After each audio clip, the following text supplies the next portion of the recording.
और अगली बड़ी खबर यूपी से ही आपको बता दें, यूपी के कई जिलों में आज से बदली गई स्कूलों की टाइमिंग। नोएडा में आज से सुबह 9 बजे से लगेंगे स्कूल। बढ़ती ठंड की वजह से लिया गया फैसला। तो शुमाली हिंदुस्तान में लगातार शीतलहर और कोहरे का असर देखने को मिल रहा है। लगातार जो पारा है, जो दर्जा हरारत है, वो मनफी होता हुआ नजर आ रहा है। आपको बताते चलें, सर्दी में इजाफे के पेश नजर यूपी के कई जिलों में आज से स्कूल की टाइमिंग बदली गई। नोएडा में आज से सुबह 9 बजे से स्कूल शुरू होंगे। टाइमिंग में चेंज किया गया है। 9 बजे से अब क्लासेस लगेंगी।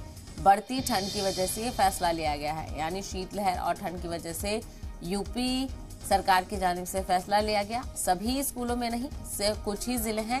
यूपी के कई जिले इसमें शामिल हैं, जिसमें नोएडा भी शामिल है।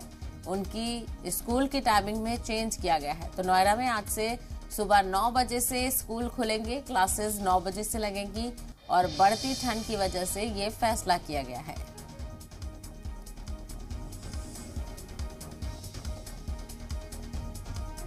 तो ठंड को देखते हुए शीतलहर लगातार देखी जा रही है। सर्दी में इजाफा हो रहा है। इसके पेश नजर बच्चों का ख्याल रखते हुए आपको बताते चलें, कई जिलों में टाइमिंग चेंज कर दी गई है स्कूल की।